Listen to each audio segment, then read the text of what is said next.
আপনার মা বাবা, ভাই বোন, আত্মীয় স্বজন সবার সাথে আপনার মানসিক ভারসাম্য বজায় রাখতে হলে সবার মনের কথা শুনতে হবে। তারা কি বলছে আর আপনি কি বলছেন একটু ভাবুন। আপনি এখন আপনি তাদের কথা চিন্তা করুন। আর তাদেরকে নিয়ে 5 মিনিট ভাবুন। আপনার বাবাকে নিয়ে 5 মিনিট ভাবুন, আপনার ভাইকে নিয়ে 5 মিনিট ভাবুন, আপনার মাকে নিয়ে 5 মিনিট ভাবুন বা চিন্তা করুন। এবং আপনি নিজেকে নিয়ে একটু 5 মিনিট একাধারে নিজেকে নিয়ে একটু চিন্তা করুন। আপনি কি করছেন, আপনার কি সমস্যা, আপনার মানসিক সমস্যা নাকি শারীরিক সমস্যা? যেহেতু আপনার মনের ভিতরে যদি কোনো কুকর্ম মানে কুকথা, হতাশাজনক কথা যদি এসে থাকে, আর যদি আপনি এই হতাশা বের করতে না পারেন, সেটাকে বলা হয়, সাইকোলজির ভাষায় বলা হয় আপনার ব্যক্তিগত কোনো কাজে ডিসঅর্ডার মানে ডিসকানেকশন, মানে আপনার ব্যক্তিগত কোনো কাজে আপনাকে হতাশা ফিল করায়। তার মানে কি, আপনার মন থেকে যে কাজটা আসতেছে না, সেটা হতাশা হওয়ার কারণে আপনি কি কোনো কাজেই আপনার ভালো লাগতেছে না। তো সাইকোলজি বলে আপনার যদি কোনো কাজে যদি ভালো লাগে, তাহলে ব্রেন থেকে আপনার ডোপামিন খরচ হয়। ডোপামিন খরচ হলেই আপনি ওই কাজে আনন্দ পান, যার কারণে আপনার ভালো লাগে। তো আমরা যখন আমাদের মন ভালো থাকে না, তখন আমরা সঙ্গী খুঁজে থাকি। স্বামী সবসময় স্ত্রীর কাছে যায়, স্ত্রীর ধারস্থ হয়ে থাকে। স্ত্রীর মন খারাপ থাকলে স্বামীরও মন খারাপ হয়ে যায়। আর যদি স্বামী আহ, মন খারাপ থাকে, স্ত্রীর কাছে যদি শেয়ার করে আর স্ত্রী যদি মানসিকভাবে তাকে সাপোর্ট দেয়, তাহলে স্বামী সুস্থ হতে পারে। আবার সেক্ষেত্রে যদি স্ত্রী মানসিক অবস্থা খারাপ হয়ে থাকে, স্বামীর কাছে যদি স্ত্রী চলে যায় আর ওই স্ত্রীকে যদি স্বামী ভালোভাবে মানসিক সাপোর্ট দিতে পারে, মানে তাকে অর্থাৎ উৎসাহ দিতে পারে, তাহলে স্ত্রীর মন ভালো হয়ে যাবে। তো কোরআন হাদিসে অন্য কথা বলে। আসলে আমার চ্যানেলটা এখানে আমি কোরআন হাদিসের কথা বলবো, তবে এখন আর বলতে চাচ্ছি না। একসময় হয়তো আপনারা যদি সাপোর্ট করেন, উৎসাহ দেন, তাহলে আমি কোরআন হাদিস কিছু এখানে নিয়ে আসবো। যেহেতু আমরা স্মার্ট হতে চাই, হ্যান্ডসাম হতে চাই, তো সেই ক্ষেত্রে আমাদের উম, বর্তমান যে থিওরি, যে তত্ত্ব রয়েছে, সেই জ্ঞান অনুযায়ী আমরা কিছু আলোচনা করব। তো আমাদেরকে আগে জানতে হবে আমার ঘরের পরিস্থিতি কেমন, আমার বাড়িতে কে আছে। আমার বাড়িতে বাবা আছে, আমার বাড়িতে মা আছে, আমার বাড়িতে আমার 2টা সন্তান আছে, একটা ছেলে একটা মেয়ে। তো আমার মা মানে আমার শাশুড়ির মার কথা বলতেছে, আমি মেয়েদেরকে বলতেছি যারা শাশুড়িকে মেনটেন করেন এবং শ্বশুরকে মেনটেন করেন, আমি তাদের উদ্দেশ্যে তাদেরকে মেনশন করে বলতেছি, আপনার স্বামী হয়তো আহ, কাজের ক্ষেত্রে থাকে, আপনার স্বামী হয়তো দূরে থাকে, সে আপনাকে সাপোর্ট দিতে পারছে না, সে দূরে থাকে, হয়তো আপনার সাথে 2 ঘন্টা 5 ঘন্টা আপনার সাথে কথা বলে, রাত্রে আপনি কি হয়ে যান, একা হয়ে যান, তখন আপনার মানসিক ভারসাম্য আপনি হারিয়ে ফেলেন। হয়তো বা আশেপাশে, রাস্তার আশেপাশে বা ঘরের আশেপাশে ঝিঝি পোকা ডাকছে বা ব্যাঙ ডাকছে বা কুকুর ডাকছে বা বিড়াল ডাকছে, আপনি মনে মনে ভাবছেন, বা আশেপাশে কেউ খেউ করে উঠছে বা ভূত আসছে, বা আপনার ভালো লাগতেছে না, আপনি নিস্তব্ধ হয়ে যাচ্ছেন, আপনি একলা রাত্রে 1টা বাজে 12টা বাজে আপনি ঘুমাতে যাচ্ছেন, দেখতেছেন আপনার বুক ধরফর ধরফর করতেছে। তো সাইকোলজি বলে কেউ যদি সকাল 7টা থেকে 8টা 9টা 10টা যদি রৌদ্রের মধ্যে থাকে, রৌদ্রের মধ্যে থেকে ভিটামিন ডি অর্জন করে, তাহলে তার রাত্রে ভালো ঘুম হবে এবং দুশ্চিন্তা থাকে না। তো আমাদের উচিত সাইকোলজি জ্ঞান আমাদের থাকা উচিত।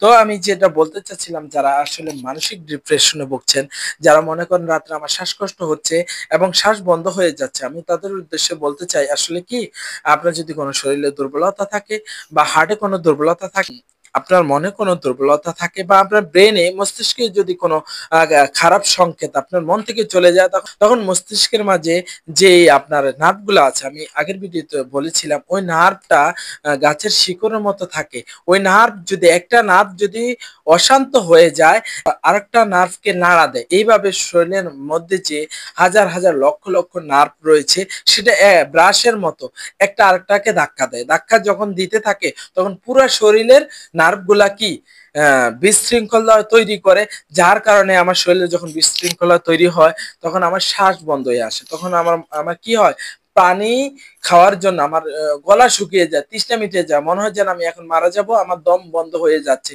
তখন আমি কি করি, আমি মানসিক ভারসাম্য হারিয়ে ফেলি। এক্ষেত্রে আমাদের করা উচিত, ডক্টর যারা বলে থাকে, তারা সাইকোলজি অর্থাৎ মনোবিজ্ঞান বলে, ওই সময় আমাদের উচিত নার্ভকে শান্ত করার জন্য সুন্দরভাবে চিন্তা না করে বসে 3 বার হা করে বা আলহামদুলিল্লাহ বলে নাক এবং মুখ খোলা রেখে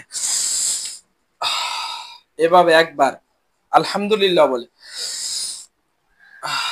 এভাবে দুইবার আলহামদুলিল্লাহ বলে তিনবার শ্বাস নেবেন। দেখবেন একটা নার্ভ যদি আপনার শান্ত হয়ে যায়, শরীরের আর সমস্ত নার্ভ গুলো একে অপরকে সাহায্য করে শান্ত হওয়ার জন্য। তখন যদি আপনি আল্লাহর উপর ভরসা করেন, সৃষ্টিকর্তা আমাকে অবশ্যই কি দিবেন, আমাকে শ্বাসকে কন্ট্রোল করবেন, আমার শ্বাসকে ভালো করে দিবেন, আমার ব্রেনকে ভালো করে দিবেন, এবং আমি আমার এখন মৃত্যু হবে না, আমার টেনশন করার কিছুই নাই। আমার আল্লাহ আমাকে দেখছেন। আমি তো এখন আমার কাছে হয়তো খারাপ লাগতেছে। আমার যে এখন মরে যাব, আমি তো এখন আজরাইলকে দেখতে পাচ্ছি না। আসলে আজরাইলকেও তো দেখবেন। আপনি যদি মারা যান, আপনার মৃত্যুর আগে তো আজরাইল আসবে, আপনাকে সালাম দিবে, বা মৃত্যুর ৪০ দিন আগে আপনার কাছে আপনার অন্তরে আল্লাহ বলে দিবে যে তুমি অমুক দিন চলে যাবা। আপনার শরীর ছেড়ে দিবে। আর একটু কষ্ট পেলে, একটু মাথা ব্যথা হলে বা পুরো শরীরে শক্তি পাচ্ছেন না, নির্জুম হয়ে গেছেন, রাতে এখন একাকী। এখন আপনি আল্লাহকে ডাকেন। এছাড়া কোনো বিকল্প নাই। যেহেতু কোরআন হাদিস বলতেও চাচ্ছিলাম না, আমি যেটা বলতে চাচ্ছিলাম এটা হাদিসে আসছে, কুলুবুল মুমিনিনা আরশিল্লাহ, মুমিনের কলব আল্লাহর সিংহাসন। মানে মনের ভিতরে আল্লাহর একটা সিংহাসন রয়েছে। কখন? যখন মুমিন আল্লাহ তাআলা জিকির করে। কোরআন শরীফে বলেছেন আলা বিযিকরিল্লাহি তাতমাইন্নুল কুলুব। এই মনের শান্তি হলো আল্লাহ তাআলার জিকির। এখন আপনার জানতে হবে আপনি রাত্রে কি খাবার খেয়েছেন, আর আপনি কয়দিন গোসল করেন নাই। আগে কি করছেন? আপনি গোসল বাদ দিয়ে হয়তোবা আপনার শাশুড়ির খেদমত করেছেন, হয়তোবা আপনার সন্তানের খেদমত করেছেন, নিজে না খেয়ে হয়তো শ্বশুরের খেদমত করেছেন, নিজে টেক কেয়ার তো করেন নাই। তো আপনার রাত্রে খারাপ লাগবে না? আগে তো নিজে কিছু খাবেন, নিজে গোসল করবেন, নিজের টেক কেয়ার, নিজের যত্ন করতে হবে। তারপরে নিজে শক্তি সঞ্চয় করে আপনি নিজের সন্তানকে দেখবেন, আপনি নিজের বাবাকে দেখবেন, মাকে দেখবেন, স্বামীকে দেখবেন, আপনার শ্বশুরকে দেখবেন, আপনার শাশুড়িকে দেখবেন। নিজে অন্তত নিজের শক্তি বজায় রাখেন। আর যদি আপনার মানসিক কোনো সমস্যা থাকে, তাহলে আপনি দেখেন আপনার কোন জিনিস চিন্তা করার ফলে আপনার হার্টবিট বেড়ে যাচ্ছে, আপনার ব্রেনে চাপ আসছে, আপনার গলা শুকিয়ে যাচ্ছে, আপনার শ্বাস বন্ধ হয়ে যাচ্ছে। খালি ওষুধ খেলে আপনার রোগ ভালো হবে না। নবীজি বলছেন আপনাকে ফাইন্ড আউট করতে হবে। শুধু আল্লাহ জিকির করলেই যে আপনার রোগ ভালো হয়ে যাবে তা না। আপনার কোন সমস্যা হচ্ছে, আপনি কি গার ব্যথা করছে নাকি হাই প্রেশার হচ্ছে, এমন টাইমে আপনি কি করা উচিত? মাথায় কি পানি দেওয়া উচিত নাকি গোসল করা উচিত?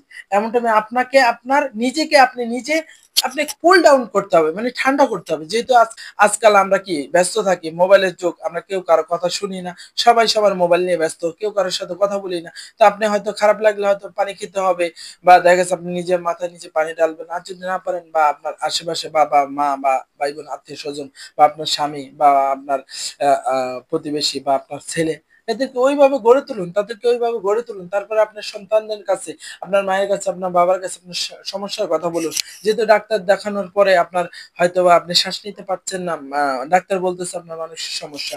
তো আসলে আপনার মানসিক সমস্যা আপনি ভাবুন, ৫ মিনিট ভাবুন, আধা ঘন্টা ভাবুন, ২ মিনিট করে, ২ মিনিট করে প্রতিদিন আপনি নিজেকে সময় দেন। আর যদি তা না পারেন, তা আপনি চ্যাট জিপিটি, এই যে মোবাইলের মধ্যে যে চ্যাট জিপিটি, এখানে একটা সফটওয়্যার রয়েছে, ওখানে আপনি আপনার সমস্যার কথা লিখুন। ওখানে আপনি সমস্যার কথা লেখার পরে আপনাকে ওখান থেকে ডেসক্রিপশন দিবে, বা আপনাকে প্রেসক্রাইব, আপনাকে কোনো একটা কিছু পারমিশন দিবে যে আপনি এটা করুন, এটা করুন। আপনার মাথা কেন ঘুরাচ্ছে, আপনার কেন মানসিক সমস্যা হচ্ছে, আপনি ডাক্তারের কাছে যান, বা আপনি একটু পানি পান করুন, বা লবণ দিয়ে একটু স্যালাইন বানায়া বা চিনি দিয়ে একটা একটা ব্যবস্থা করুন। এরকম করতে হবে। আসলে আল্লাহ তো আমাদেরকে বলছেন বিপদে পড়লে ওয়াস্তাঈনু বিস-সাবরি ওয়াস-সালাহ। আমরা সাহায্য চাওয়ার জন্য বলছেন। নামাজের মাধ্যমে আমরা সাহায্য প্রার্থনার কথা বলছে। আসলে বিশেষ করে আমরা তো ঠিকমতো গোসলও করি না।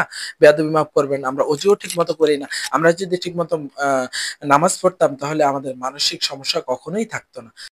যেহেতু আমরা ব্যস্ত থাকি দুনিয়া নিয়ে, তো সেক্ষেত্রে আমরা ৫ ওয়াক্ত নামাজ পড়ার সময় আমরা খুঁজে পাই না। তো গোসল করার সময় অনেক সময় খুঁজে পাই না।